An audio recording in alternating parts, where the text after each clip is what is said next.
Alors, bonjour à tous, on va commencer. On a le plaisir aujourd'hui d'accueillir M. András Páldi, directeur d'études à l'École pratique des hautes études, directeur du laboratoire de biologie moléculaire. Il a travaillé sur des thèmes extraordinairement riches et variés, aussi variés que la purification des protéines au début, le développement précoce de la souris, les animaux transgéniques, les chimères même. Peut-être qu'il nous en parlera, c'est bien intriguant. Et plus récemment, l'épigénétique au Généton d'Evry. Et il est l'auteur notamment d'un livre, L'hérédité sans gène, paru en 2009. Alors pourquoi inclure la génétique dans une formation d'anthropologie? La génétique suscite beaucoup de fascination et d'interrogation, des inquiétudes même, on peut dire, pour le dire franchement, dans les sciences sociales. Elle constitue un peu une sorte de défi pour les sciences sociales parce qu'elle paraît de l'extérieur proposer des conceptions de la vie et des relations humaines qui contredisent franchement les approches sociales.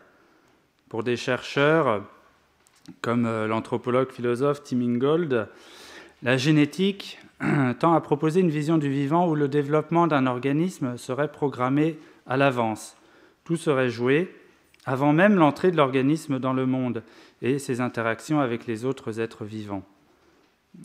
Pour les anthropologues sociaux, du coup, pour qui les êtres humains et non humains se définissent avant tout par leurs relations entre eux, eh bien, il est difficile de comprendre un tel modèle qui paraît un peu déterministe. Et puis, c'est des questions qui peuvent être au cœur de nos débats sociétaux actuels. La filiation, par exemple.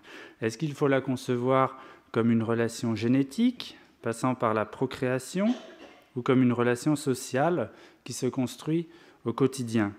Beaucoup d'anthropologues sociaux soulignent que si en Occident, la génétique est souvent utilisée pour penser l'identité de la personne, l'identification judiciaire, et aussi pour penser les relations de parenté, pour identifier une filiation, l'établir et exiger des droits. Eh bien, dans les sociétés non occidentales, on a des conceptions qui peuvent être tout à fait différentes, qui vont valoriser au contraire le partage de nourriture ou la pratique de certaines activités comme critères d'appartenance, de filiation et d'identité. Alors, du fait d'incompréhension réciproque, les anthropologues sociaux ignorent souvent, tout simplement, les travaux des généticiens, des anthropologues biologiques qui travaillent avec la génétique.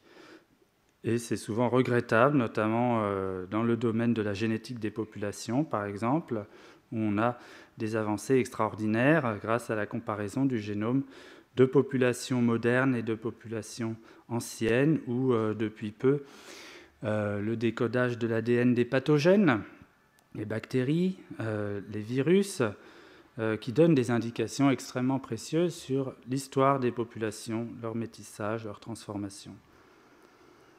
Alors du coup, le champ nouveau de l'épigénétique a peut-être des chances de modifier les termes du débat et de rendre la compréhension plus aisée. L'épigénétique nous apprend que les gènes ne codent pas tout. Selon les termes de András Páldi, l'environnement et notamment la nutrition peuvent interagir de plusieurs manières avec les mécanismes épigénétiques. La nutrition. Est-ce que ça veut dire que finalement les Amérindiens avaient raison quand ils affirment que la parenté se transmet par la commensalité, la nutrition? Non, on voit qu'on a beaucoup à apprendre de la génétique, il y a à dissiper des malentendus pour rendre possible un débat qui peut être vraiment très fécond. Je vous laisse la parole. Merci beaucoup. Bonsoir. Donc, je suis András Páldi et en écoutant cette introduction, que je vous remercie beaucoup, je suis moi-même surpris à quel point j'ai fait des choses intéressantes, apparemment. Au départ, je suis un simple biochimiste, donc je m'intéresse plus aux problèmes chimiques qu'aux problèmes de vivants. Et puis petit à petit, j'ai commencé à m'intéresser de plus en plus aux vivants et aux problèmes qui concernent vraiment le vivant proprement dit. au cours de mon travail, j'étais confronté à des questions d'ordre épistémologique, justement, concernant les concepts qu'on manipule tous les jours, l'hérédité, transmission, caractère, etc. Donc je commençais un peu à m'intéresser à tout ça. Si je suis là aujourd'hui, c'est parce que j'aimerais bien partager avec vous quelques idées que j'ai eues. Je ne suis ni historien des sciences, ni philosophe, épistémologiste, je suis un biologiste expérimentateur. Donc tout ce que je vais vous raconter, c'est des idées d'un expérimentateur. Et donc je suis loin d'épuiser le sujet aujourd'hui, bien entendu. En revanche, si jamais je dis des choses qui sont trop adressées trop aux biologistes, alors interrompez-moi et je vais clarifier mes propos pour qu'on continue après la discussion. Alors, donc j'ai intitulé ce topo épistémologie histoire de la génétique, c'est uniquement parce que je ne savais pas vraiment comment donner un titre.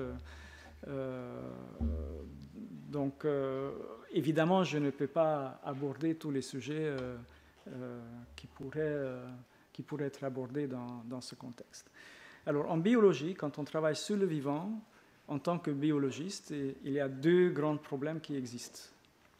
C'est le phylogénèse et l'ontogénèse. Depuis le début, depuis qu'on s'occupe de vivant, on a étudié le vivant, les deux problèmes sont présents constamment. Donc, il y a toujours une approche, un cadre conceptuel qui essaye de traiter de ces deux problèmes et la relation entre les deux problèmes. Alors, de façon extrêmement simplifiée, bien sûr, il y a deux types d'explications qui existent. C'est le déterminisme ou le probabilisme. Alors, ça, c'est quand on se rend compte de cette dichotomie qu'on voit dans pratiquement chaque article scientifique publié de nos jours, ou qui n'ont jamais été publiés sur le vivant,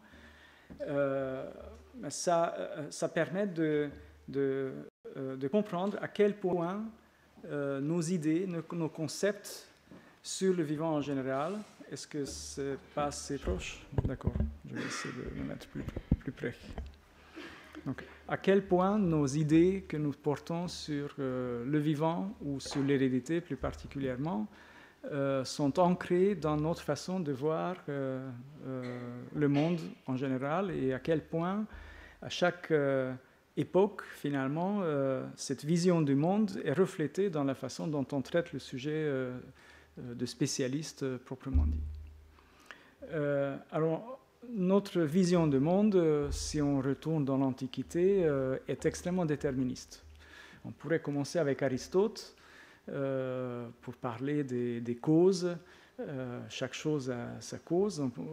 Je ne vais pas aller aussi loin. Je vais juste citer Laplace, qui est très très souvent mentionné comme une grande classique, si vous voulez, un père de déterminisme en général, le démon de Laplace, qui serait un être omniscient, serait capable, en tenant compte d'absolument tout ce qu'il voit dans le monde, de prédire exactement ce qu'il va se passer plus tard. Grosso modo, si nous ne pouvons pas prévoir exactement ce qu'il va se produire à l'instant après, c'est à cause de notre ignorance et notre incapacité de tenir compte de toutes les informations qu'on pourrait, en principe, collecter. C'est un monde hyper déterministe dans lequel chaque chose a sa cause qu'on peut identifier et qu'on peut décrire et qu'on peut utiliser pour faire des prédictions exactes et précises. Alors cette vision ultra-déterministe était monnaie courante, et toujours monnaie courante dans la science, en tout cas en biologie. La physique a fait beaucoup de changements par rapport à ça, mais en biologie, de façon implicite, on a toujours une vision déterministe qui prédomine. Alors, encore une fois, il faut faire la distinction entre phylogénèse et ontogénèse. Maintenant, si on prend un exemple, juste un exemple quasi anecdotique, comment on envisageait la nature, par exemple, à l'époque des Lumières et même plus tard. on voit que on voyait la nature comme quelque chose harmonieuse, où chaque chose a sa place, où rien n'est laissé au hasard. Et cette citation, que le melon a été divisé en tranches par la nature afin d'être mangé en famille, montre bien que jusqu'au moindre détail, tout a une raison d'être exacte pour laquelle le Dieu ou le Créateur ou la nature, quel que soit le nom qu'on lui attribue, a créé et a mis à notre disposition. Et cette vision harmonieuse de la nature, ici, se présente sous forme un peu anecdotique, mais finalement, si on regarde comment la science du vivant a démarré au XVIIIe siècle, on se rend compte que cette vision harmonieuse était à la base de notre compréhension du vivant.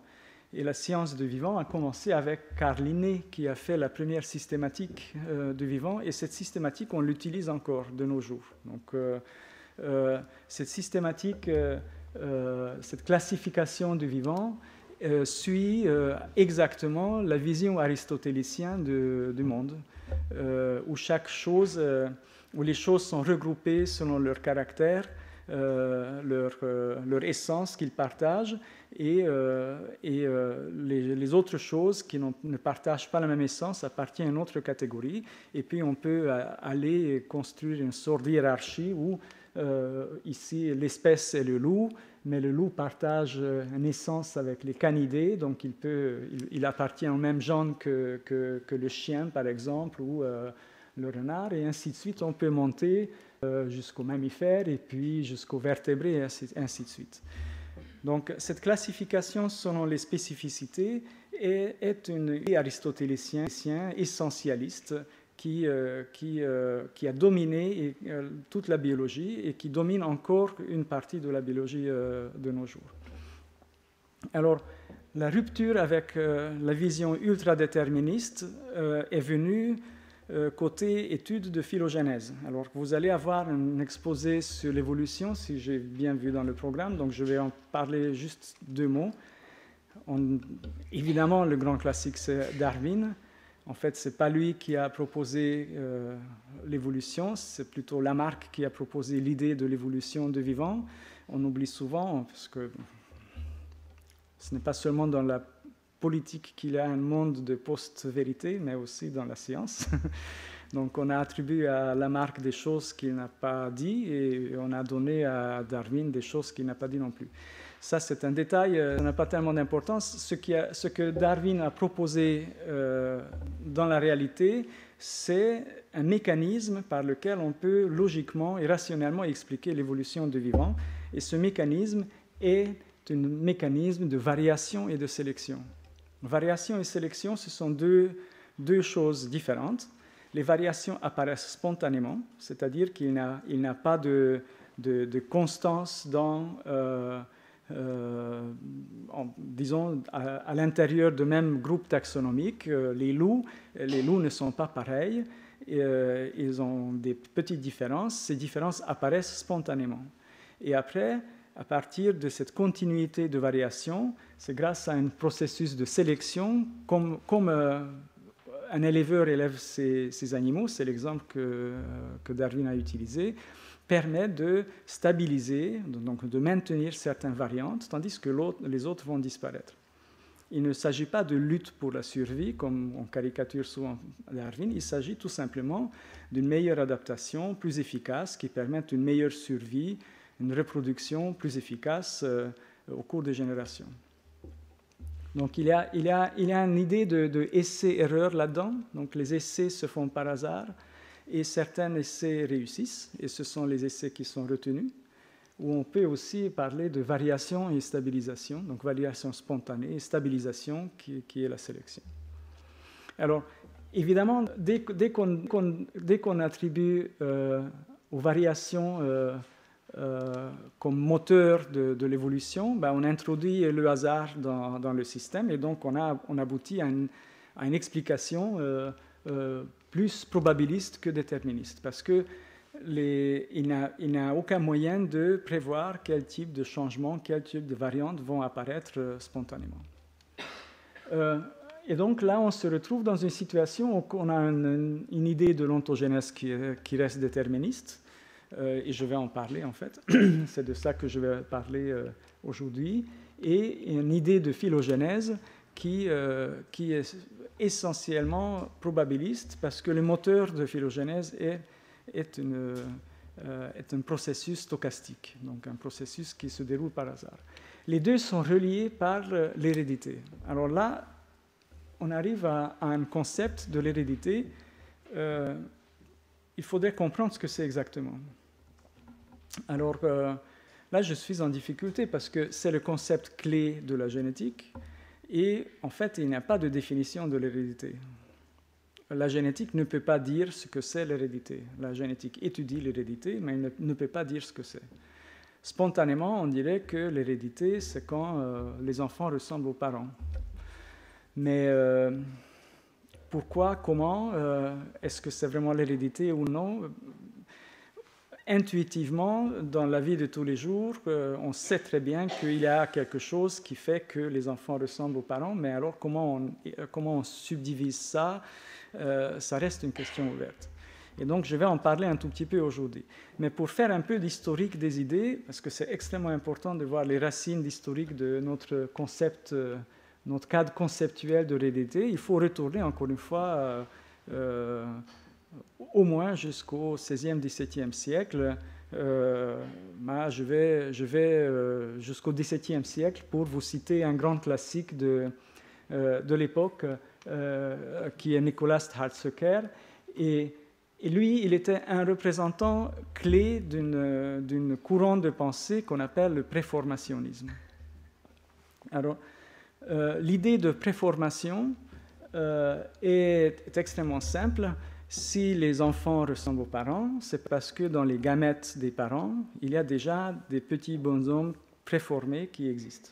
Donc, il a même fait l'observation, vous voyez, donc c'est une observation scientifique ici, il n'avait pas de photographie à l'époque, donc il a fait des dessins.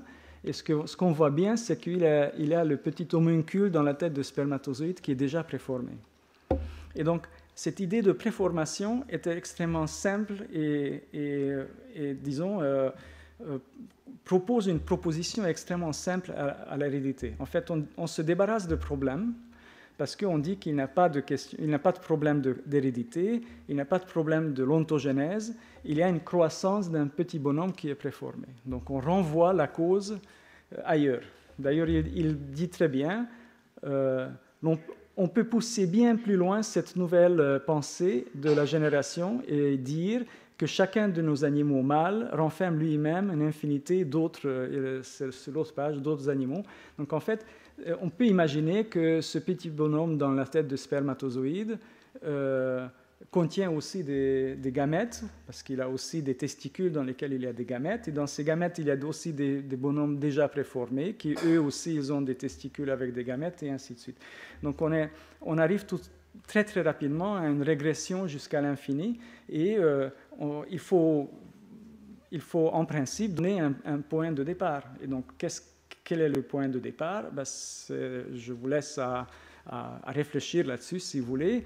Une proposition, c'est la création. C'est-à-dire que, évidemment, comme tout vivant ou tout le monde était créé à temps zéro par un acte de création, il est évident que tous les bonshommes qui sont dans les têtes de toutes les spermatozoïdes étaient créés à ce moment-là.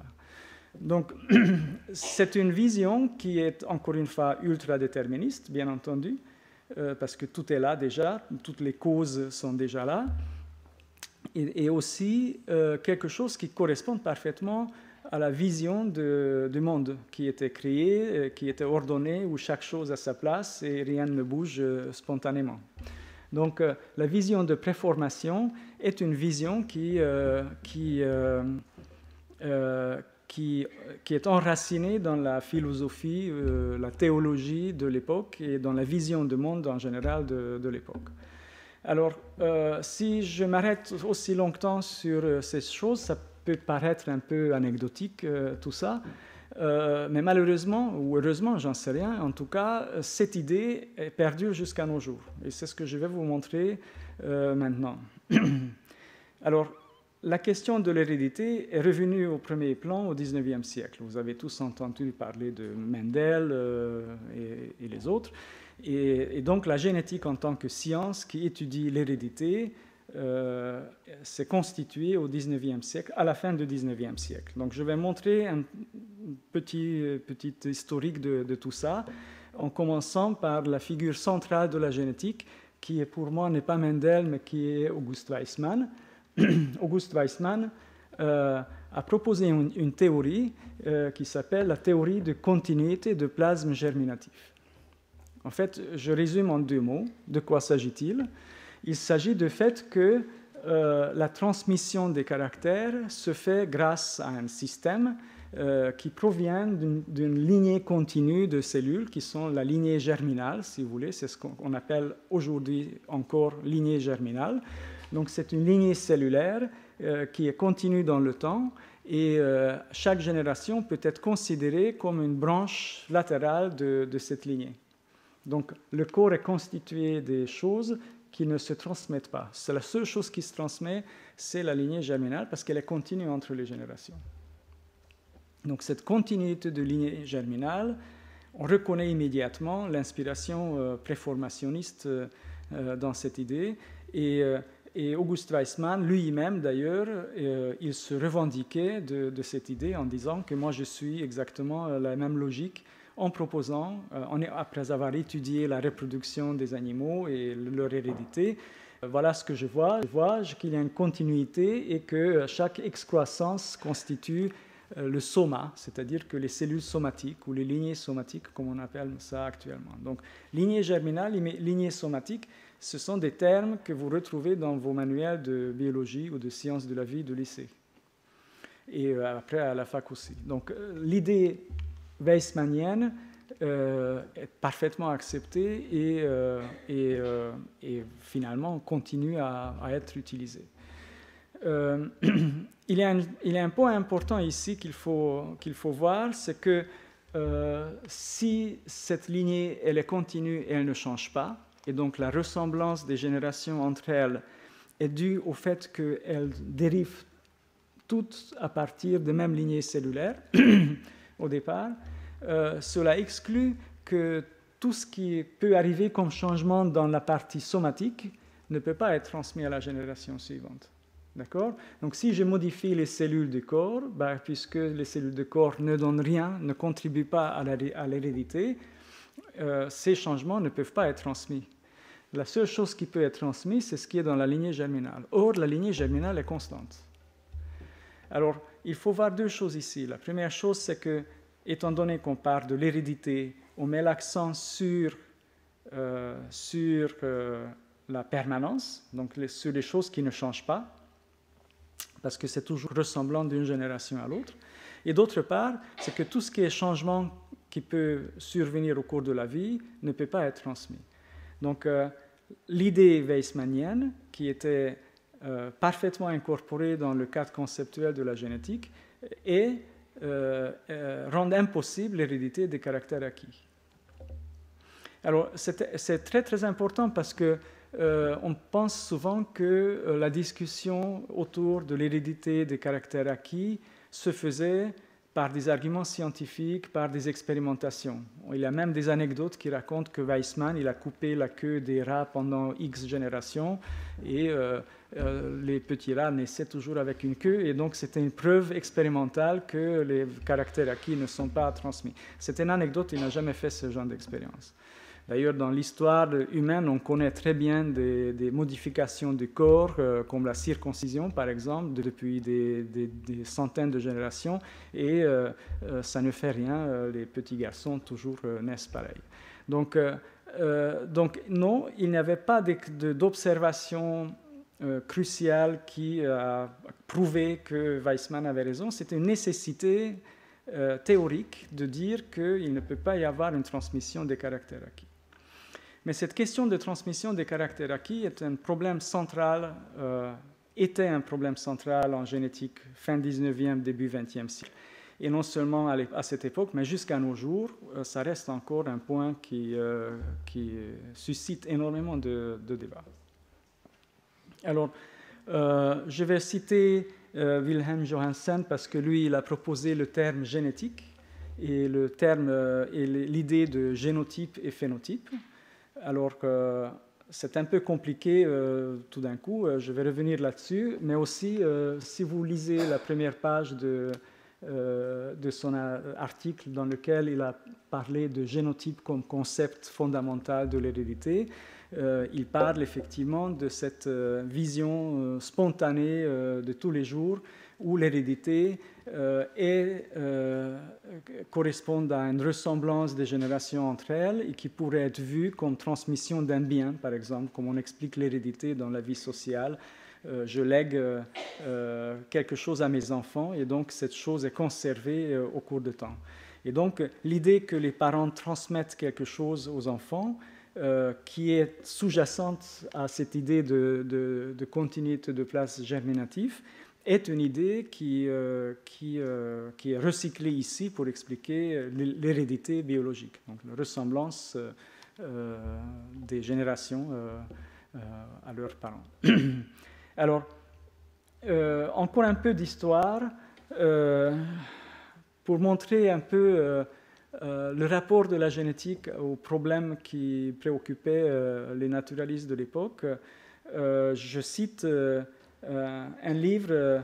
Alors, John Arthur Thomson n'est pas un grand classique de la génétique, ni de la biologie en général, mais c'était un naturaliste assez connu à son époque, et il a écrit un livre, un manuel de génétique, de l'hérédité, qui était utilisé à l'université d'Édimbourg. Donc, j'ai pensé que c'est un livre intéressant parce qu'il reflète bien les idées qui dominaient à cette époque, sans qu'il soit un vrai acteur dans l'évolution ou dans le développement de ces idées.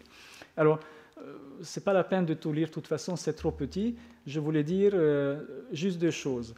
Il y a 1 page et demie qui est consacrée à l'évolution de Darwin. D'accord ? Et de 164 à 200 et quelques, donc presque 100 pages au problème de l'hérédité des caractères acquis. Donc c'est pour donner un peu le poids des problèmes qui préoccupaient les gens qui s'intéressaient à l'hérédité à l'époque.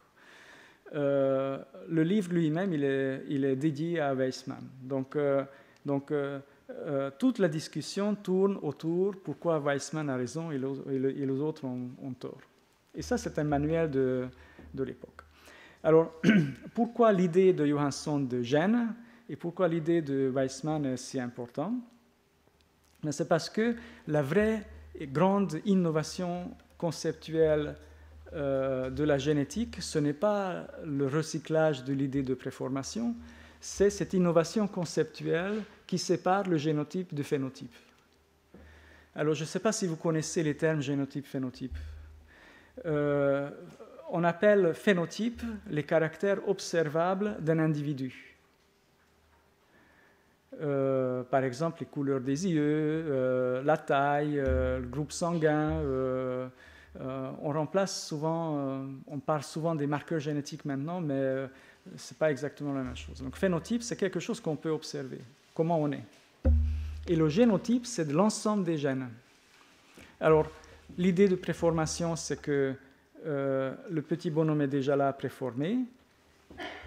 L'idée de séparation de phénotype et de génotype, c'est de dire que ce qui se transmet et qui est stable, ce sont les gènes. Parce qu'il faut être aveugle pour ne pas voir que les caractères sont variables. Nous ne sommes pas tous de même taille que nos parents, nous n'avons pas exactement la même apparence que nos parents, il y a toujours des variations, il y a toujours des différences.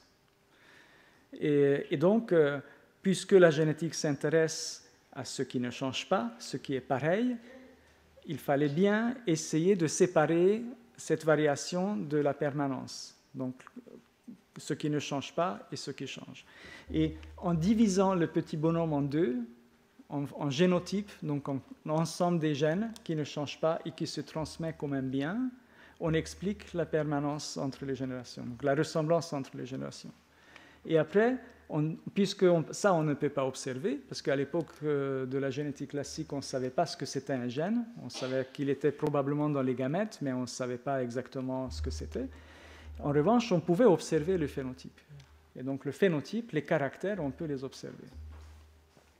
Et donc vient Mendel. En fait, Mendel, il a vécu 50 ans plus tôt, mais il a fait des expériences, il n'a jamais réfléchi à la génétique. Il était juste oublié et recyclé 50 ans plus tard parce que ses expériences donnaient des résultats intéressants vus de ce point de vue. Donc, à partir du moment où on admet une séparation entre le déterminant qui détermine le caractère et le caractère lui-même, les expériences de Mendel deviennent intéressantes. Donc le déterminant ne change pas, il est transmis. Le caractère dérive de déterminant, il peut varier parce qu'il peut subir des influences de l'environnement, par exemple. Et donc, Mendel, les expériences de Mendel, alors peut-être ça vous rappelle des mauvaises heures de SVT au lycée, c'est des croisements des petits pois et observation des caractères des différentes générations. Donc, Mendel a introduit la technique d'analyse génétique. C'est la même philosophie, la même méthodologie qui est utilisée actuellement. Un peu perfectionnée, bien entendu, mais l'idée sous-jacente est la même. On observe les caractères et on déduit ce qui est dans les gènes. D'accord ?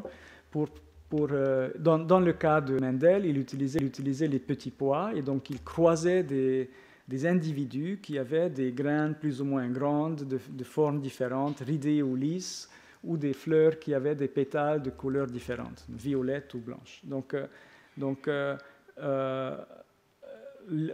l'analyse génétique procède toujours par croisement, ou pour examen des croisements naturels éventuellement, par exemple des arbres de famille. Et donc on peut créer des arbres généalogiques comme ça. On a par exemple les deux parents, la mère est rouge et le père est bleu, et puis on observe le nombre d'individus qui ont le même type de caractère que la mère ou le père, et on essaie de déduire sur les gènes qui sont derrière tout ça. Je ne vais pas rentrer dans les détails, bien entendu. La seule chose que je voulais vous dire, c'est que comment savoir si un caractère est héréditaire ou non ? Comment savoir quel caractère il faut observer, étant donné qu'on n'a pas accès aux déterminants, on n'a pas accès aux gènes. Alors, si vous ouvrez un dictionnaire de génétique publié au début du XXIe siècle, vous allez trouver que le génotype, c'est l'ensemble des gènes qui déterminent les caractères. Si vous regardez le mot caractère ou phénotype, vous allez trouver phénotype, c'est l'ensemble des caractères qui sont déterminés par les gènes. D'accord ? Donc, il y a une circularité dans le raisonnement parce que les deux concepts, finalement, ce sont les deux facettes de la même chose qui sont séparés. Ils sont tellement séparés maintenant qu'ils sont traités dans des chapitres différents dans les manuels de génétique et personne ne pense qu'en fait c'est la même chose. Et cette séparation qui est à la base de l'analyse génétique, elle permet de construire ce genre de choses. Et puis, si vous voulez savoir si les oreilles de chat, la forme des oreilles courbées ou normales est un caractère génétique, il faut croiser ces chats et regarder l'apparition de ces caractères dans les générations suivantes. Donc, si vous construisez des petites arbres généalogiques comme ça, et vous avez un type de ségrégation qui correspond aux règles mendéliennes, donc on appelle ça des lois de Mendel, c'est un caractère génétique, héréditaire. Et puis, les flamants roses, vous allez croiser les flamands et vous n'allez rien trouver du tout parce que ça dépend de l'alimentation, la couleur des flamands dépend de leur alimentation. Donc, leur alimentation n'a aucun rapport avec les croisements et donc vous ne pourrez pas avoir une ségrégation de type mendélien. D'accord ? Donc, la définition que la génétique, et c'est là où c'est un peu, pas un peu, c'est complètement circulaire que raisonnement, c'est que ce que j'accepte comme génétique, si j'ai les proportions dans la descendance qui correspondent à mon idée sur les caractères génétiques. D'accord ? Et le caractère lui-même reste une catégorie totalement subjective et arbitraire. Alors du coup, il y a deux points intéressants ici. Le premier point, c'est qu'on peut multiplier les caractères héréditaires jusqu'à l'infini. Donc on peut décider que l'intelligence est un caractère. Donc on fait une analyse génétique, et puis ce que c'est jamais aussi clair que ça, on peut faire des statistiques là-dessus et on peut déclarer que l'intelligence est un caractère héréditaire.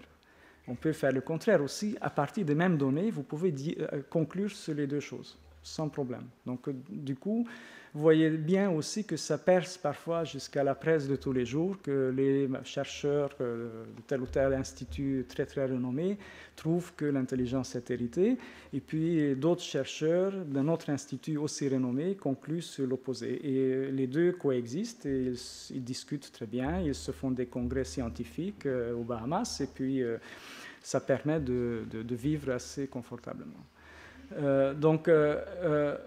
Je plaisante là-dessus, mais ça reste quand même un problème très sérieux parce que nous voyons, par exemple, l'apparition des maladies héréditaires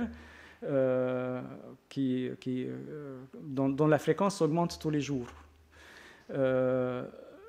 Il suffit de constater que certains types de problèmes reviennent dans les mêmes familles pour déclarer que c'est héréditaire, faire une analyse génétique derrière et conclure que si on n'a pas exactement les proportions mendéliennes de séparation, c'est certainement parce qu'il y a plusieurs gènes qui agissent et donc les proportions ne sont pas exactement comme dans le schéma mendélien simple. Ça pose problème parce qu'on peut aller jusqu'à traiter les gens qui peut-être n'ont rien de anormal, tout simplement. Ils subissent des effets de l'environnement. Une telle maladie, par exemple, j'étais assez surpris moi-même, il y a une dizaine d'années où j'étais à un congrès de génétique. Alors, tout ce qui est problème psychiatrique, par exemple, s'apprête très bien à ce genre de raisonnement. Et l'hyperactivité de l'enfant, par exemple, est devenue une maladie. L'hyperactivité de l'enfant, maintenant, est considérée comme une maladie. Quand j'étais gamin, et il y avait quelqu'un qui ne se tenait pas sur place, il était puni parce qu'il ne pouvait pas se contrôler. Je ne dis pas que c'est la façon de traiter la chose, mais maintenant, la même chose est considérée comme une maladie héréditaire et on prescrit des médicaments. Et on prescrit des médicaments, donc on traite des petits-enfants avec des drogues psychotropes pour les calmer, en fait. Je ne sais pas quelle est la bonne solution, mais probablement aucun des deux n'est vraiment une bonne solution, mais c'est un autre sujet. Donc le problème de phénotype et génotype fait que vous avez donc le phénotype qui est subjectif et le génotype qui est objectif, parce que le nombre de gènes est limité. Tout le monde était toujours d'accord qu'il y a un nombre de gènes fixe qui détermine les caractères. Or, le nombre de caractères n'est pas fixe. En plus, les caractères peuvent varier, donc ça reste extrêmement arbitraire. Et donc, il y a un vrai conflit de fond dans les bases conceptuelles de la génétique. J'insiste là-dessus parce qu'on ne pense pas vraiment, et pourtant, beaucoup de choses prennent un autre aspect si on les considère de cette façon. Un autre détail, mais ça c'est vraiment un détail, c'est que pour que la génétique puisse traiter un caractère, il faut qu'il y ait plusieurs variantes de ce caractère. Si tous les chats ont des yeux courbés comme ça, on ne peut pas faire des croisements, tout le monde est pareil, on peut faire une analyse génétique. Si tous les flamands étaient roses, ça serait pareil, on ne pourrait pas faire une analyse génétique. Donc il faut qu'il y ait une variabilité pour faire une analyse génétique. Donc du coup, la génétique ne sait pas vraiment dire ce qui est hérité et ce qui ne l'est pas. Il ne sait que dire si une partie de cette variation est génétique ou non, est héréditaire ou non. Alors là, ça paraît vraiment une nuance, mais dans la réalité, même les généticiens se trompent souvent, dans la réalité, c'est très important. Donc, si vous lisez un article, par exemple, dans lequel il dit que tel ou tel caractère est hérité à 72,5% et le reste, c'est l'effet de l'environnement, vous jetez ce papier à la poubelle immédiatement, parce que personne ne peut dire quelle est la part de l'environnement et des gènes. Ce qu'on peut dire, c'est quelle est la part de la variation qui va en corrélation avec la variation des gènes. D'accord ? Donc, du coup, toute simplification sur l'effet de l'environnement et des gènes est une simplification parce que la génétique est tout simplement incapable, n'a pas la méthodologie pour le déterminer. C'est comme si on se posait la question que vous avez un terrain de foot, est-ce que sa longueur ou sa largeur qui contribue plus à sa surface ? Ça n'a pas de sens parce que l'un ne peut pas exister sans l'autre. Donc on ne peut pas dire quelle est la part des gènes dans un caractère, étant donné que le caractère, de toute façon, c'est nous qui décidons ce que c'est. Ce qu'on peut dire, c'est que la variation de ce caractère d'un individu à l'autre dans une population peut être expliquée en partie par la variation des gènes entre les individus. Ça, on peut le faire sans problème. Mais ce n'est pas la même chose que ce que les gens essaient de dire. Quand ils disent que l'intelligence est héritée, c'est pour ça que les Noirs sont plus bêtes. On entend des gens sérieux de dire ce genre de choses. C'est tout simplement une bêtise. Ça ne correspond pas aux règles de base de la génétique. Une autre conséquence de la division de génotype et de phénotype, c'est que maintenant il faut expliquer comment le génotype détermine le phénotype. Pour l'homuncule, c'était simple, il grandissait, tout était déjà là, on n'avait pas besoin d'expliquer pourquoi il est comme il est, il était créé comme ça, c'est fini. En revanche, maintenant, si on dit que les gènes sont stables, ils sont transmis comme un bien, et ils déterminent les caractères, il faut expliquer comment à partir de tout ça, on obtient un être adulte, par exemple, comment on détecte qu'il a tel ou tel caractère observable. Et donc là, je cite Thomas Morgan parce que lui, il est vraiment une figure centrale de la génétique. Il a clairement vu que cette base, cette division conceptuelle de ces deux concepts crée un problème additionnel, le problème de l'ontogénèse. Donc on relie le phylogénèse et l'ontogénèse. On ne peut pas imaginer phylogénèse sans hérédité, mais maintenant on se rend compte que l'ontogénèse est aussi un problème génétique en quelque sorte. Voilà ce qu'il dit, il y a un paradoxe qui apparaît quand on regarde, parce qu'on voit que, par exemple, dans l'œuf, l'embryon, au début de son développement, ne ressemble pas du tout à un oiseau, par exemple, à la fin de son développement. Alors, comment ce changement est opéré ? Donc, il introduit le problème de développement dans la génétique. Or, le problème de développement, qu'on appelait embryologie au XIXe siècle, et même encore au XXe d'ailleurs, même de nos jours, on parle de l'embryologie, c'est une discipline à part, et on introduit l'embryologie dans la génétique. Pourquoi c'est intéressant ? C'est intéressant parce que l'embryologie, c'est le changement. La génétique, c'est le non-changement, c'est l'absence de changement, c'est la permanence entre générations. Pourquoi ça reste pareil d'une génération à l'autre ? Or, l'embryologie, c'est le changement même. Donc, si vous voyez, par exemple, une chenille et un papillon, vous les observez séparément, vous pensez que ce sont deux bestioles totalement différentes. Or, ce sont deux phases différentes de la vie d'un même individu. C'est encore un peu moins flagrant si vous regardez les embryons, bien entendu, mais c'est une évidence que le développement de l'individu, c'est un changement permanent à partir d'une petite cellule de départ et qui produit un organisme multicellulaire à la fin. Donc le problème de développement devient aussi un problème de la génétique. Je saute dans le temps jusqu'aux années 50 pour citer Watson et Crick, bien entendu. Le début de l'ère moderne de la génétique, c'est la découverte du rôle de l'ADN dans l'hérédité et la structure de la molécule de l'ADN. Et tout le monde s'excite là-dessus, avec raison, parce que c'était effectivement une découverte majeure, et surtout parce qu'il correspondait parfaitement à ce que les gens attendaient. Pourquoi ? Il correspond parce qu'il a une structure tridimensionnelle qui est faite de deux parties qui se complémentent, donc l'un peut déterminer l'autre, ce qui permet l'explication pourquoi il est dupliqué en gardant sa structure initiale.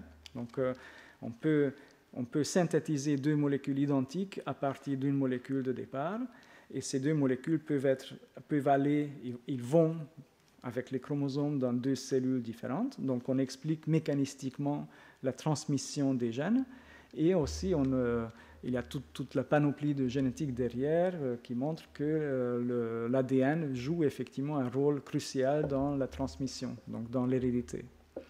Alors, je ne vais pas détailler tout ça trop, En revanche, il y a aussi un côté conceptuel de cette histoire, ce que la biologie moléculaire a bien découvert. En fait, c'est un travail de biochimie que, en partant de la séquence des 4 nucléotides qui sont alignés les unes après les autres dans la molécule de l'ADN, on peut déduire la séquence des acides aminés, donc les composants qui forment les protéines. Et les protéines sont des composants de la cellule vivante qui sont essentiels parce que ce sont des enzymes, ce sont des machines chimiques qui catalysent des réactions chimiques qui se déroulent dans nos cellules. Donc ça, c'est une découverte majeure, effectivement, qu'on peut, à partir d'une séquence d'ADN, déduire sur le type de protéines et sur la façon d'être de ces protéines. Évidemment, chaque étape est bien étudiée expérimentalement. Donc ici, il s'agit de vraies observations et pas tout simplement d'une réflexion conceptuelle.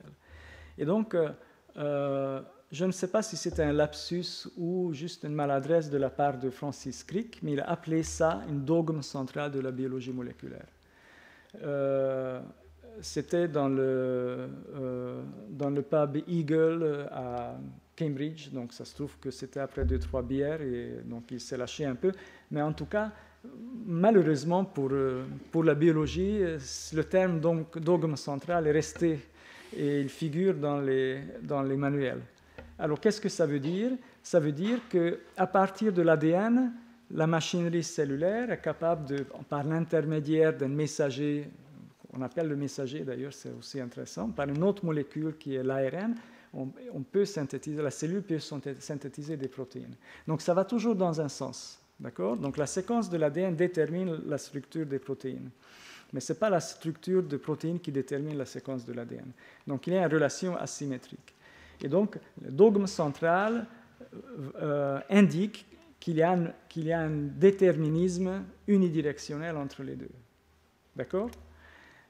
Et ça, c'est un fait biochimique, on peut le dire, parce qu'effectivement, si on connaît la séquence de l'ADN, on peut déduire la séquence des protéines, mais si on connaît les séquences des protéines, on ne peut pas vraiment déduire la séquence de l'ADN, parce que dans l'autre sens, ça ne marche pas. Alors, là, il y a un saut conceptuel qui était introduit par la biologie moléculaire par rapport à la génétique. Ils ont dit que si l'ADN est le gène, et si on sait qu'à partir de l'ADN, grâce à la transcription en ARN, on peut obtenir des protéines, alors c'est les premiers pas de la fabrication de phénotypes, donc de caractères. Et donc, avec un petit saut, on inclut la partie biochimique, donc ce qui est expérimentalement étudié et démontré, on l'insère dans un cadre conceptuel de déterminisme génotype-phénotype. D'accord? Et on dit que voilà, on a le gène, on connaît les 2 premiers pas, ARN, puis protéines, et puis il reste encore des trucs ici, mais ça reste à étudier, et la biologie ne fait qu'étudier cette partie-là, et après on aboutit au caractère. Donc on a démontré expérimentalement comment le gène détermine le caractère. D'accord? Et ça, c'est un vrai pas en avant, parce que ça permet un travail expérimental, disons un programme de recherche que la biologie poursuit depuis, plus ou moins, et aussi un abus, parce qu'on est une extension de l'observation vers un cadre conceptuel qui n'était que tout à fait théorique au début et qui était assez utile pour certaines choses, mais finalement on n'avait que peu de fondations expérimentales. Alors, il faut mentionner, il faut voir le contexte. On est dans les années 50. Donc on est dans les années 50, à l'époque où la physique a déjà passé à l'ère de la physique quantique. Et on a aussi un développement de la cybernétique qui se déroule derrière. Donc c'est pour ça aussi on parle de messagers, d'ADN messager et de flux d'informations, parce qu'on recycle des concepts qui viennent d'autres disciplines. Et puis, la biologie avait toujours un petit complexe d'infériorité par rapport à la physique, et elle a toujours d'ailleurs, ce qui fait que si un physicien ouvre la bouche et dit quelque chose sur la biologie, ben, c'est toujours très écouté. Et puis, ce n'était pas un physicien n'importe lequel qui a dit des choses importantes, mais c'était Erwin Schrödinger. Alors, vous connaissez certainement le nom d'Erwin Schrödinger avec son équation de Schrödinger et les chats de Schrödinger. Et, donc, il a plein d'anecdotes là-dessus. Il est un physicien absolument incontournable quand il s'agit de la physique quantique. Et puis, il s'intéressait un peu au vivant. Donc, il a écrit un petit livre. En fait, il a donné une conférence sur le vivant, et cette conférence était transcrite en livre qui s'appelle Qu'est-ce que la vie en 1944, et donc le livre est sorti en 1948. Donc, on est à peu près dans les mêmes temps où on a découvert le rôle de l'ADN, puis les gènes et les chromosomes, les structures des chromosomes qui contiennent de l'ADN, et ainsi de suite. Alors, pourquoi Schrödinger est important ? Il est important parce qu'il dit que moi, je suis physicien. Je sais que j'ai quelques citations de Schrödinger. Je sais que dans la physique, l'ordre macroscopique est la conséquence de désordre microscopique. C'est-à-dire que la physique utilise les statistiques pour dire pourquoi les choses, les objets physiques, par exemple, ont une stabilité. Si cette table est stable, cette stabilité est fondée sur les mouvements aléatoires de tous les atomes qui constituent la table. Et pour un physicien, c'est une évidence. Alors, je ne pourrais pas le démontrer parce que moi-même, je ne suis pas capable, et puis ça prendrait plus de temps que ce qu'on a, mais on peut déduire à partir des lois physiques que l'ordre physique est fondé sur le comportement statistique de très, très, très grand nombre d'atomes et de molécules. D'accord ? Et c'est ce qu'il dit, qu'en revanche, dans le vivant, le nombre d'atomes qui participent est très faible. Parce qu'on observe les chromosomes, il n'y a que quelques chromosomes dans une cellule. Alors, il fait des calculs savants, combien de molécules se trouvent dans un chromosome, et il déduit sur le fait qu'il y a trop peu de molécules dans une cellule vivante pour expliquer le comportement ordonné de ces cellules uniquement sur la base des lois de la physique, des lois de la physique statistique. Et en effet, c'est une logique totalement imparable. Et donc, à partir de là, dit que, d'accord, donc, dans la physique, l'ordre vient de désordre. Alors, comment ça se fait que les objets biologiques ou les cellules vivantes, avec si peu de molécules, sont capables de créer de l'ordre? Il déduit sur l'existence des lois autres que les lois de la physique qui pourraient gérer ce système biologique où l'ordre vient de l'ordre préexistant. Et donc, ça colle assez bien avec les idées de généticiens qui disent que tout est dans les gènes. Donc, on a un nombre fini des gènes dans les chromosomes, et ces gènes-là déterminent l'ordre. On ne sait pas exactement comment ça se passe, parce qu'il y a encore des lois à découvrir, autres que les lois de la physique, mais lui, il propose tout de suite une explication, qu'il y a une sorte de code qui est dans les gènes, dans les chromosomes, et ce code pourrait fonctionner comme l'ordre qui va déterminer l'ordre macroscopique du vivant. Et c'est une formulation par un physicien de l'idée de code génétique, à quelques années avant la découverte de la structure de l'ADN. Et donc, évidemment, quand on a découvert la structure de l'ADN et tout ce que je vous ai dit tout à l'heure, l'idée que c'est un code qui code les caractères était une évidence pour tout le monde. Alors, de là est née l'idée de code génétique, de programme génétique, de déterminisme génétique qui calait sur l'idée de l'ordinateur, ou que le génome fonctionnerait comme un programme informatique. Et on retrouve ça chez des grands classiques de la génétique des années 60-70, qui parlent bien de chaque œuf, par Francis Jacob, qui dit « Chaque œuf contient dans les chromosomes reçus de ses parents tout son propre avenir, les étapes de son développement, la forme et les propriétés de l'être qui en émergera. L'organisme devient ainsi la réalisation d'un programme prescrit par l'hérédité. » Donc l'idée est poussée vraiment à l'extrême. C'est-à-dire que tout est dans les gènes, tout est prédéterminé dans les gènes, c'est un ordre préexistant qui est là dans les gènes. Ce sont les gènes qui se transmettent d'une génération à l'autre.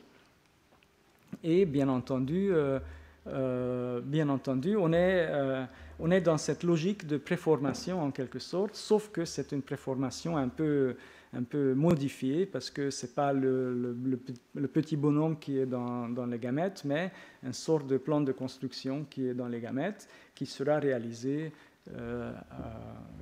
qui sera utilisé pour construire le vivant. Alors, il dit explicitement que l'hérédité se décrit aujourd'hui en termes d'information. Donc, le terme information génétique vient de là. L'information génétique n'a rien à voir avec l'information de la théorie de l'information. En fait, on recycle le même terme, mais dans la théorie de l'information est une quantité, ce qui se transmet, et on fait complètement abstraction de sa signification. Or, en biologie, l'information génétique, c'est le plan de construction. Donc, on met l'accent sur la signification et pas du tout sur la quantité. Ce qui est intéressant, c'est le rapport avec l'évolution, bien entendu. Comme je disais tout à l'heure, l'évolution, que la génétique, c'est la permanence, c'est donc le non-changement. Donc la génétique ne s'intéressait pas beaucoup à l'évolution, parce que l'évolution, c'est le changement. Et puis, il fallait faire quelque chose avec, et puis on s'est rendu compte qu'avec la découverte des mutations génétiques, on pouvait insérer l'évolution, on pouvait créer une synthèse entre la théorie de l'évolution et la génétique. C'est la fameuse synthèse néo-darwinienne qui dit que les modifications de la séquence de l'ADN, donc les mutations qui surviennent par hasard, créent des petits changements des caractères, et donc c'est sur cette variation des caractères que la sélection naturelle peut agir pour faire évoluer les choses.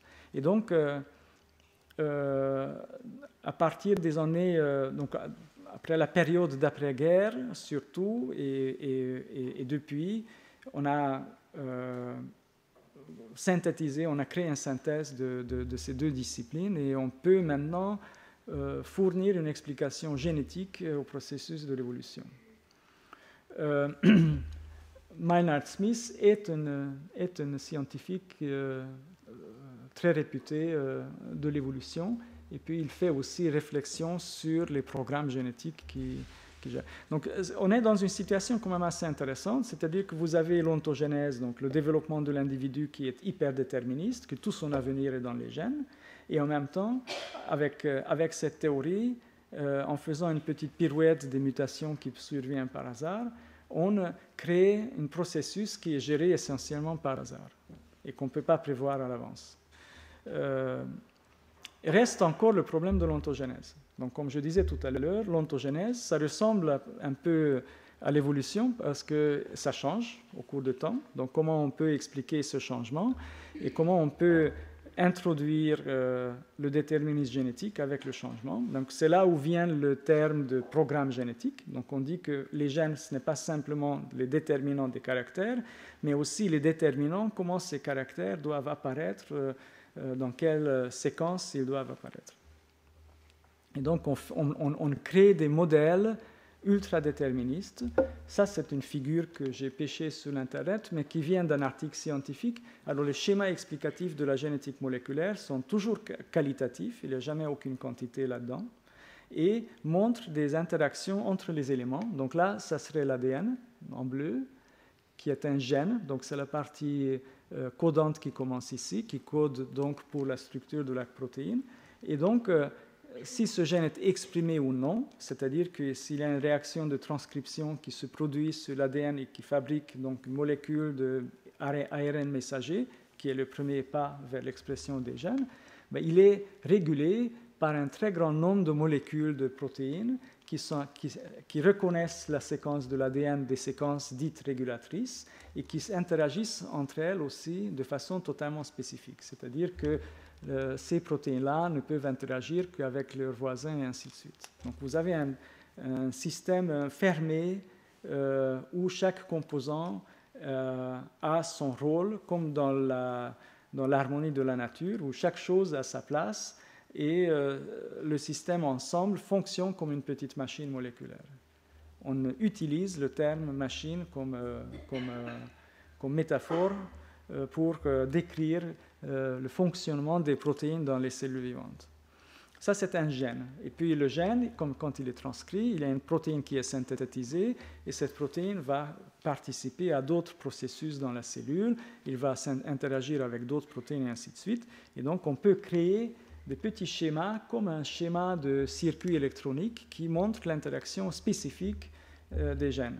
Quand on parle de l'interaction spécifique, ce sont des interactions déterminées entre les gènes qui vont activer les uns les autres et qui vont réguler leur fonctionnement les uns les autres. Donc, comme dans un programme informatique, c'est des lignes de code, si vous voulez, qui renvoient à une autre ligne qui exécute une fonction dans le programme.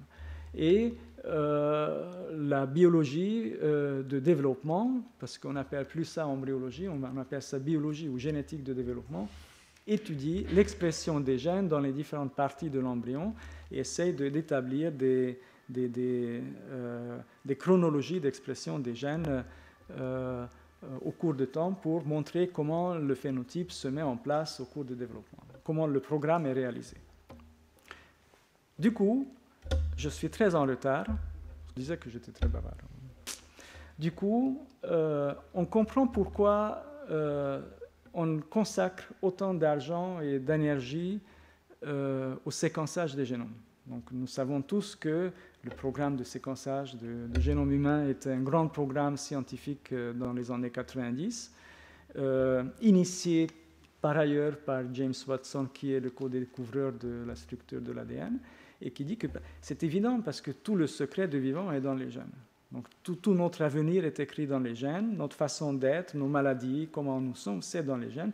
Donc, il faut séquencer le génome humain, et la société moderne a accepté cette argumentation et a consacré des ressources très importantes pour réaliser ce programme, à tel point que la fin de ce programme était annoncée par des éminents chercheurs comme Bill Clinton. Donc, ça montre quand même l'importance que ce projet avait de point de vue scientifique et économique, parce qu'on attendait des retombées tellement importantes que les États considéraient ça comme une affaire d'État. Je ne me souviens plus exactement combien ça coûtait, mais ça coûtait un joli paquet d'argent de réaliser ce programme à l'époque. Depuis, les technologies ont beaucoup évolué, ça coûterait moins cher, mais à l'époque, c'est normal. C'était un effort vraiment considérable. Donc, pour résumer ce que je voulais dire sur la façon les concepts, comment les concepts s'agencent dans la génétique, on a affaire à une sorte de préformationnisme moderne. Ce préformationnisme moderne, il est remis au goût du jour avec les histoires de molécules, des séquences d'ADN, etc. Mais au fond, ça reste l'idée fondamentale de préformationnisme, où les choses ne changent pas parce qu'ils sont déjà préfabriqués à l'avance, sauf que ce n'est pas l'être qui est préfabriqué, mais son plan de construction. Et puis, le tout fonctionne comme une petite machine, comme une horloge suisse, si vous voulez, et qui marche comme une machine. Donc, on est carrément dans le XVIIIe siècle, dans la métaphore homme-machine de Descartes, qui fait que finalement, nous sommes des petites machines. Et donc, on peut traiter l'organisme comme une machine. On traite l'organisme comme une machine, parce que si on est malade, on va au garage, on change des pièces détachées et on repart comme un neuf. À tel point qu'on nous parle de l'éditer l'humanité, on parle de transhumanisme où l'humain serait remplacé par des machines petit à petit. On parle de l'intelligence artificielle qui fonctionne comme le cerveau. Donc, il faut vraiment voir que cette métaphore machine-homme est poussée à l'extrême. Donc, il est présenté comme un progrès scientifique. Or, les idées n'ont pas beaucoup bougé depuis pas mal de temps.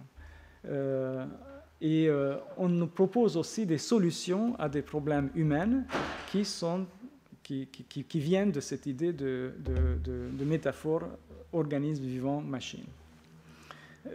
Beaucoup de cas, ça marche. Donc, on peut transplanter un cœur et on peut sauver une vie avec, je suis d'accord. Donc, la métaphore machine peut fonctionner, c'est une façon de voir les choses. Mais est-ce que c'est tout? Je ne suis pas sûr. En tout cas, il y a un moment important qui s'est produit à la fin du projet de génome humain, justement. C'est pratiquement en même temps qu'il y a une nouvelle discipline qui est apparue. Et cette nouvelle discipline porte le nom de l'épigénétique.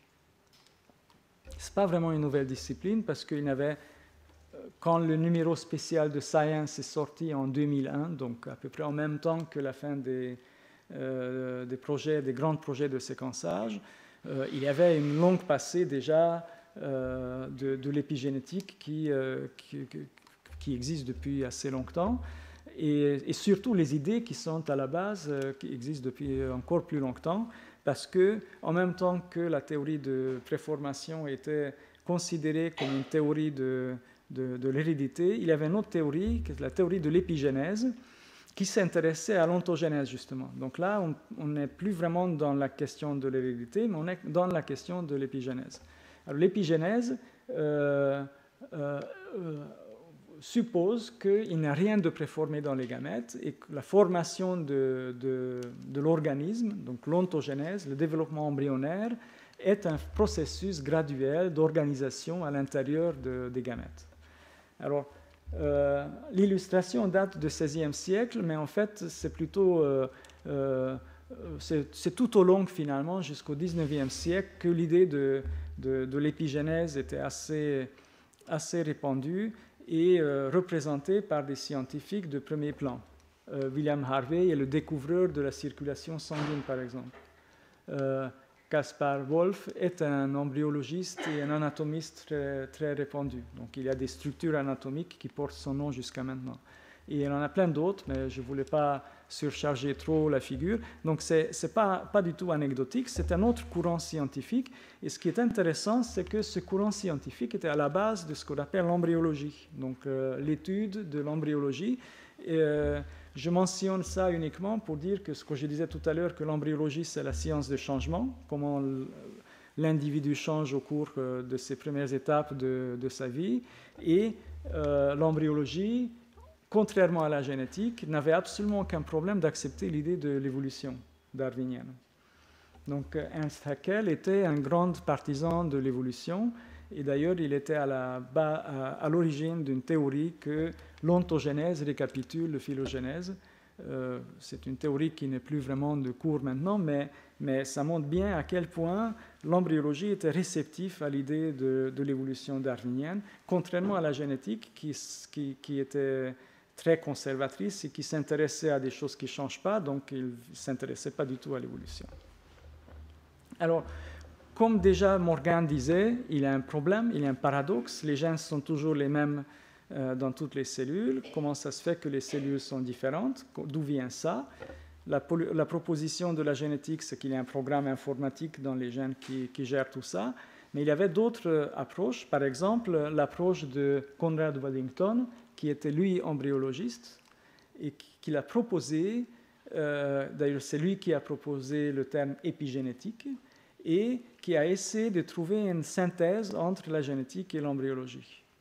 Et donc, il a dit que, voilà, il a défini l'épigénétique comme une branche de la biologie qui étudie les interactions causales entre les gènes et leurs produits qui génèrent le phénotype. Il a proposé une sorte de métaphore visuelle, donc un petit dessin qui, si on explique, c'est que la cellule qui est représentée par cette petite bille, elle parcourt une trajectoire qui est le développement de différenciation, donc comment le gamète, par exemple, va se différencier dans des cellules spécialisées. Et cette trajectoire est représentée comme une descente sur une pente dans un paysage qu'on appelle le paysage épigénétique. Alors, rien n'est prédéterminé pour la cellule, c'est-à-dire que rien ne permet de prédire ce qu'elle va devenir. À chaque fois qu'elle arrive à une bifurcation, elle va prendre une décision, entre guillemets, donc c'est une façon de dire, elle va soit aller à droite ou à gauche, et sa trajectoire sera déterminée par les circonstances au moment où il arrive à la bifurcation. Donc les petites perturbations locales à ce moment-là vont décider s'il va à gauche ou à droite. Et puis à chaque bifurcation, une nouvelle décision sera prise. Et puis on peut dire que statistiquement, il y aura, s'il y a beaucoup de cellules qui se différencient, il y en aura un certain nombre qui vont aboutir ici, ici, ici, ici. Donc on aura un organisme multicellulaire composé de différentes formes cellulaires, à peu près dans les mêmes proportions à chaque fois. Alors l'idée de paysage épigénétique est très couramment citée maintenant dans la littérature. Voilà quelques exemples. Donc vous avez des représentations qui reprennent exactement le même schéma. Ce sont des figures que j'ai prises dans des articles de ces derniers 5-10 ans. Et donc l'idée est réapparue encore une fois un demi-siècle plus tard, et maintenant il est même développé parce qu'on arrive à faire un traitement mathématique de cette métaphore, tout simplement parce que les surfaces de ce type peuvent être représentées mathématiquement avec des méthodes mathématiques. Donc en fait, c'est comme un espace de phases en physique multidimensionnel qui correspondrait à des gènes qui déterminent cette surface. Alors, pourquoi c'est intéressant? Si vous avez une image de ce type de différenciation de façon simplifiée, c'est-à-dire que ça, c'est la cellule non différenciée, et puis elle descend de la pente, elle va aboutir dans des petits réservoirs, donc dans les positions stables qui correspondraient à leur forme définitive de différenciation, cellules de foie, cellules épithéliales, cellules de sang, etc. C'est un processus unidirectionnel, c'est-à-dire qu'elle ne peut pas revenir en arrière, elle ne peut pas remonter la pente. Tandis que si on reste dans le schéma d'interaction spécifique, comme dans un circuit électronique, en principe, un circuit électronique, si on le branche à l'envers, il peut faire le contraire, il peut revenir en arrière. Donc ce que Waddington a introduit dans l'explication, en plus qu'il a donné un rôle au hasard et qu'il a supprimé le déterminisme rigide de la formation de l'organisme, il a introduit une flèche de temps. Donc, du coup, on comprend pourquoi l'organisme, peut-être on ne comprend pas, mais on peut essayer d'expliquer grâce à ce schéma, on peut expliquer pourquoi ça va toujours dans la même direction. Ça va toujours dans la même direction, et pourtant, localement, si on regarde une cellule, elle peut revenir un peu en arrière. Son sort n'est pas défini une fois pour toujours, elle peut changer.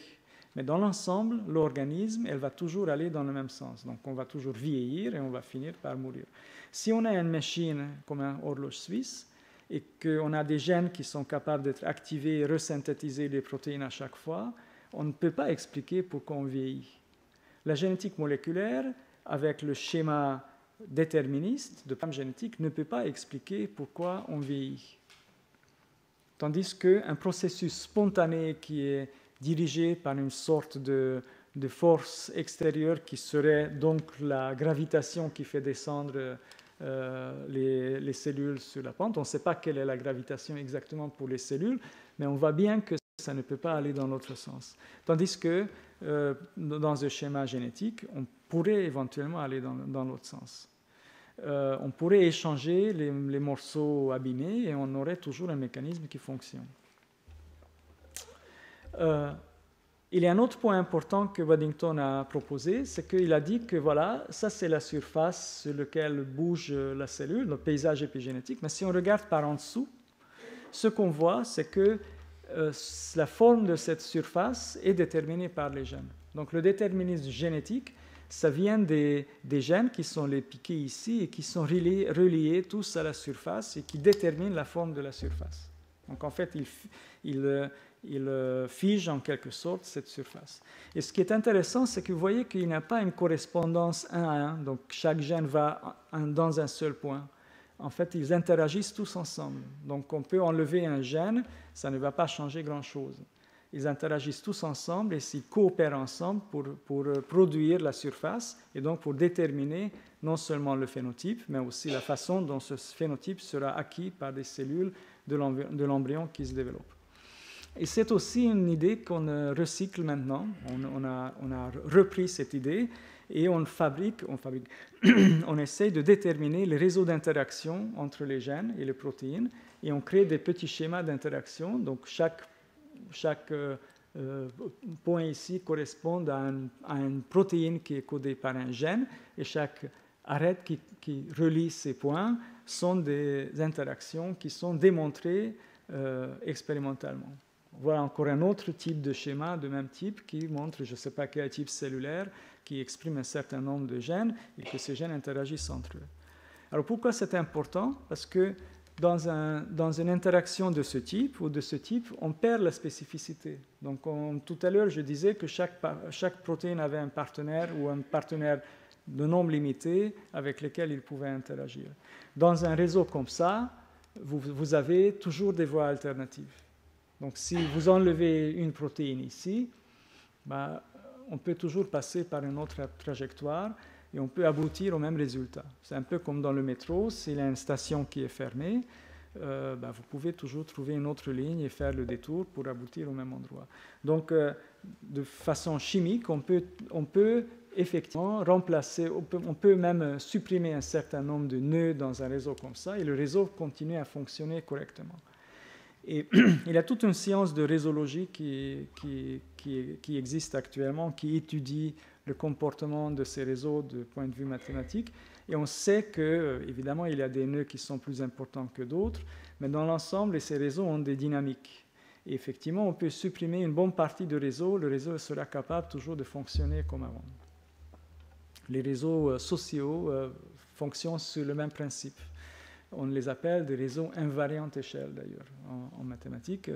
Encore une fois, les détails ne comptent pas. Ce qui est intéressant, c'est que dans la nature, les réseaux d'interaction au niveau moléculaire dans la cellule, les réseaux d'interaction entre les cellules d'un organisme, les réseaux d'interaction des organismes dans un écosystème peuvent tous être décrits avec le même formalisme de réseau qui ont des caractéristiques assez similaires, donc des dynamiques assez similaires.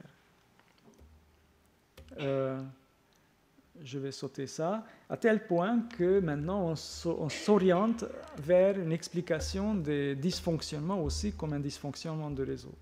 Donc c'est fini le gène qui est cassé et qui produit une maladie. Ça existe, mais ça reste extrêmement exceptionnel. Dans la plupart des cas, il faut beaucoup de petits dysfonctionnements pour créer un problème de réseau. D'accord ? Et donc les maladies, maintenant, peuvent être décrites en tant que dysfonctionnement de réseau.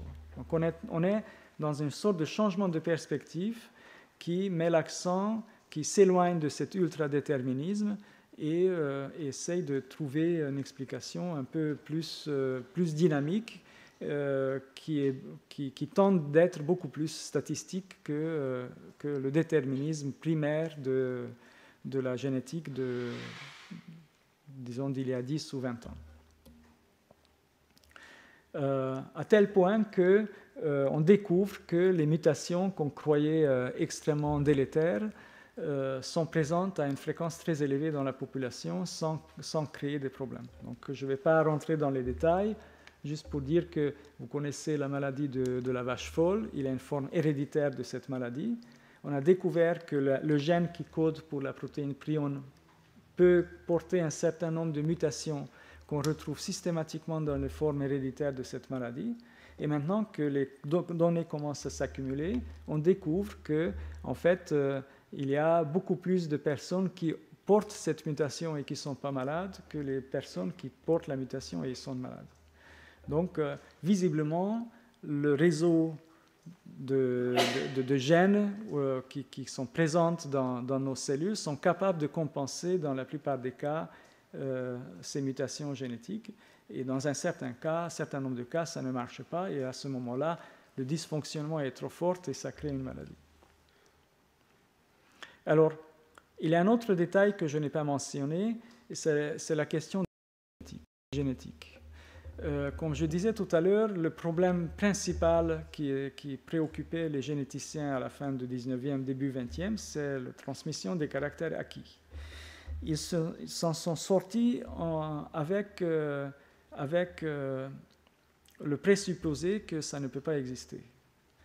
Et c'est devenu une sorte de dogme. Et de façon intéressante, c'est une question qui mériterait d'ailleurs de parler rien que de ça pendant très longtemps, parce que je ne vais pas le faire aujourd'hui. C'est devenu un problème idéologique. Vous savez que après la révolution d'octobre en Russie, uniquement sur les bases idéologiques, on a déclaré la génétique comme une idéologie, une science bourgeoise.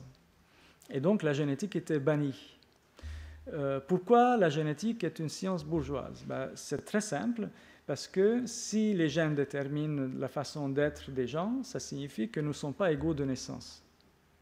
Parce que nous sommes différents génétiquement et donc nous n'avons pas les mêmes potentialités génétiques.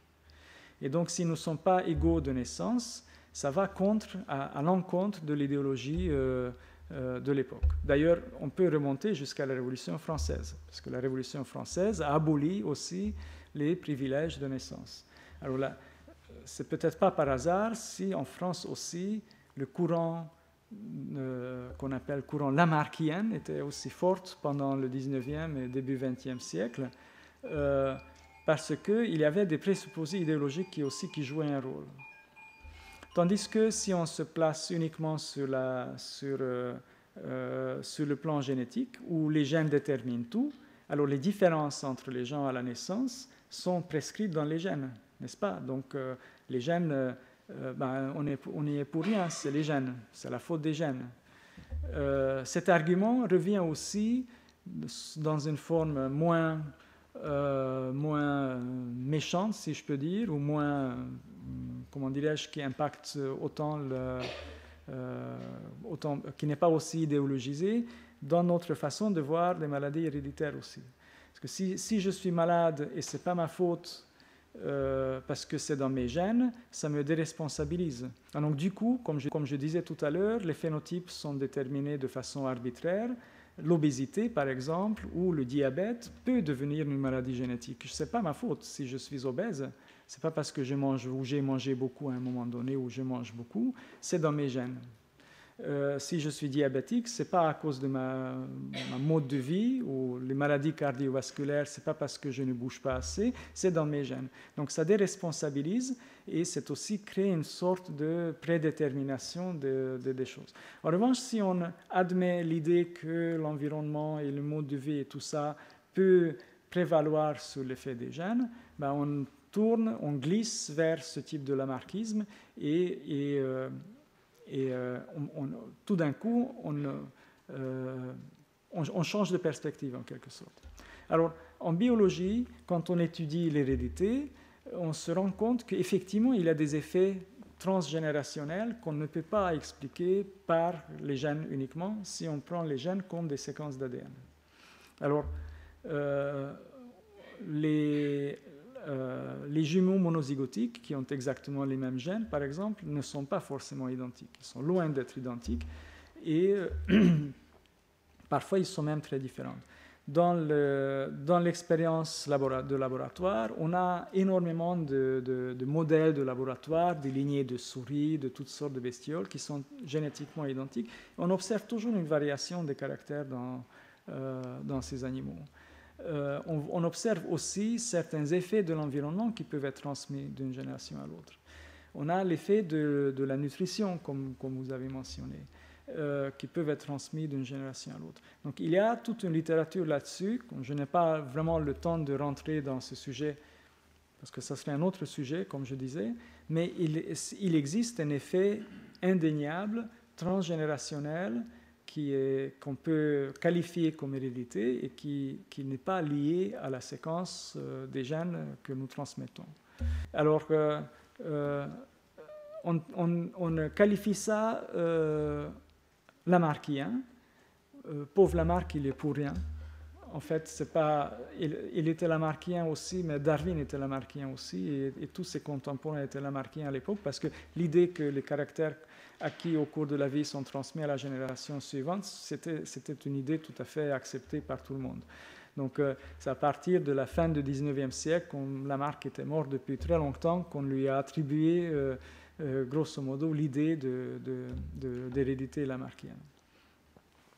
Là, j'ai juste pris un exemple. C'est un article dans le Figaro, je crois, qui présente cette étude extrêmement controversée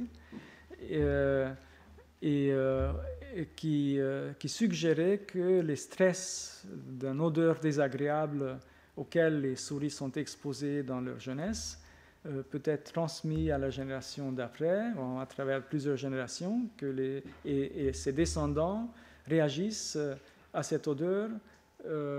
En fait, ils ont déjà une réaction, une réaction plus accentuée à cette odeur, même s'ils n'avaient pas été, même s'ils n'étaient pas exposés à cette odeur dans leur jeunesse. Donc, une étude de laboratoire. Il y a un courant très important qui essaye d'expliquer les phénomènes chez l'homme qu'on peut observer, que des traumatismes, par exemple, peuvent accompagner une famille à travers plusieurs générations, même si les parents ne racontent jamais ce traumatisme à leurs enfants. Alors, ce genre d'article, vous ne pouvez même pas imaginer à quel point ça déclenche des débats et des discussions violentes qui vont jusqu'à l'insulte presque personnelle entre les partisans de la génétique classique, et donc pour qui ce genre de choses est totalement impossible, et les gens qui sont des partisans de l'épigénétique et qui font ce type d'études. Rien que ça mériterait déjà une étude sociologique parce que c'est vraiment spectaculaire. Je n'ai jamais vu ça dans d'autres contextes. La tension monte immédiatement. Donc, pour terminer,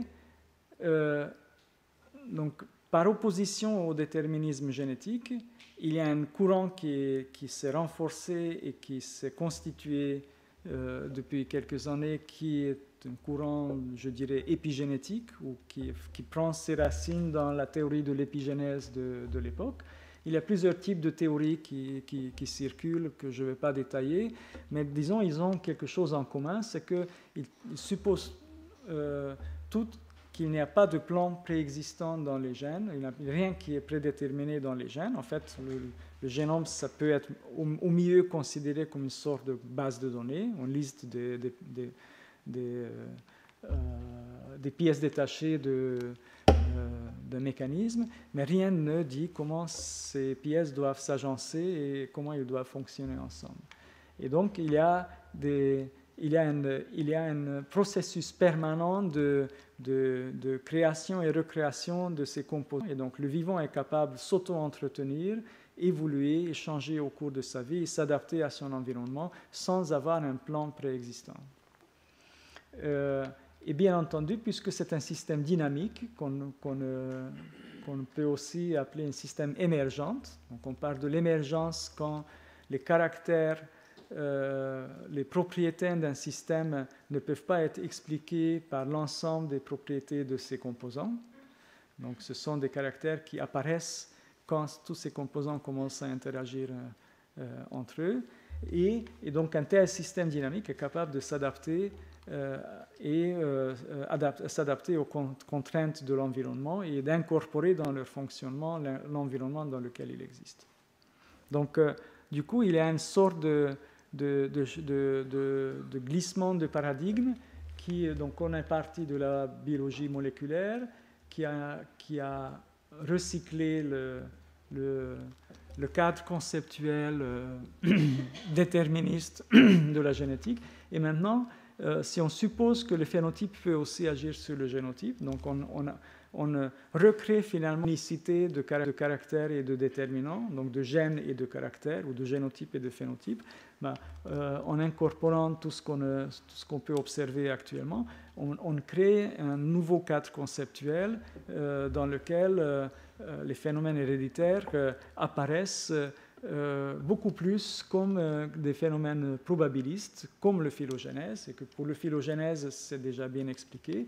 Et donc, de nouveau, on peut créer un cadre conceptuel qui va réunir le phylogénèse et l'ontogénèse ensemble et permet de s'affranchir de la contradiction. Comment ça se fait qu'à un niveau basique, c'est ultra déterministe et à un niveau supérieur, au-dessus des individus, la nature devient un système probabiliste. Donc, j'étais un peu trop long, je suis désolé. Merci pour l'attention.